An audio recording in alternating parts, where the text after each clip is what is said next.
करवा चौथ पति और पत्नी के बीच प्रेम को दर्शाने वाला बेहद खास त्योहार है।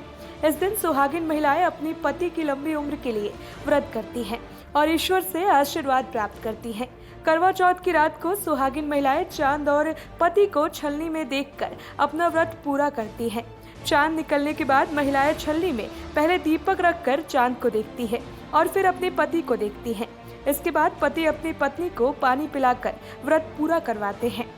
करवा चौथ का व्रत कार्तिक कृष्ण पक्ष की चतुर्थी को रखा जाता है। इस साल करवा चौथ की पूजा 13 अक्टूबर को शाम 6:01 से 7:15 तक की जाएगी। वहीं चांद निकलने का समय रात 8:19 पर है। छलनी में चांद और पति का चेहरा देखकर इस व्रत को पूरा करने के पीछे की कहानी ये है कि हिंदू मान्यताओं के अनुसार चंद्रमा को भगवान ब्रह्मा के रूप में देखा जाता है और चांद को लंबी आयु का वरदान मिला हुआ है। चांद में सुंदरता, शीतलता, प्रेम, प्रसिद्धि और लंबी आयु जैसे गुण पाए जाते हैं।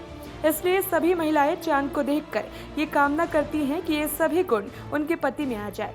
करवा चौथ मनाने के पीछे एक कथा भी है, जिसके अनुसार जब सत्यवान की आत्मा को लेने के लिए यमराज आए तो पतिव्रता सावित्री ने उनसे अपने पति सत्यवान के प्राणों की भीख मांगी और अपने सुहाग को न ले जाने के लिए निवेदन किया। यमराज के ना मानने पर सावित्री ने अन्न जल त्याग दिया और वो अपने पति के शरीर के पास विलाप करने लगी। पतिव्रता स्त्री के इस विलाप से यमराज विचलित हो गए और उन्होंने सावित्री से कहा कि अपने पति सत्यवान के जीवन के अतिरिक्त वो कोई और वर मांग ले। तब सावित्री ने यमराज से कहा कि आप मुझे कई संतानों की मां बनने का वरदान दे, जिसे यमराज ने हाँ कह दिया। पतिव्रता स्त्री होने के नाते सत्यवान के अतिरिक्त किसी अन्य पुरुष के बारे में सोचना भी सावित्री के लिए संभव नहीं था। अंत में अपने वचन में बंधने के कारण एक पतिव्रता स्त्री के सुहाग को यमराज लेकर नहीं जा सके और सत्यवान के जीवन को सावित्री को सौंप दिया। कहा जाता है कि तब से स्त्रियां अन्न जल का त्याग करके अपने पति की लंबी उम्र की कामना करती हैं और करवा चौथ का व्रत रखती हैं। आपको बता दें कि अगर आप करवा चौथ के दिन व्रत रखने वाली हैं तो इन बातों का खास ख्याल रखें। करवा चौथ के दिन सूर्योदय से पहले उठकर सरगी खाएं। करवा चौथ में देर तक ना सोए, साथ ही दिन के समय भी ना सोए। व्रत का दिन भजन कीर्तन करके और शंकर पार्वती के स्मरण में व्यतीत करें। इस व्रत में सरगी का विशेष महत्व है। देर तक सोने से सरगी खाने का समय निकल सकता है। करवा चौथ में सुहागिन महिलाएं 16 श्रृंगार करती हैं। ध्यान रहे कि इस दिन सुहाग की कोई वस्तु पहनते समय टूट जाए तो उसे कूड़ेदान में ना फेंके। इन्हें बहते जल में प्रवाहित कर देना चाहिए। साथ ही इस दिन किसी से उधार लेकर मांग में सिंदूर ना लगाए, ना ही अपना सिंदूर और श्रृंगार का सामान किसी दूसरी महिला को दे।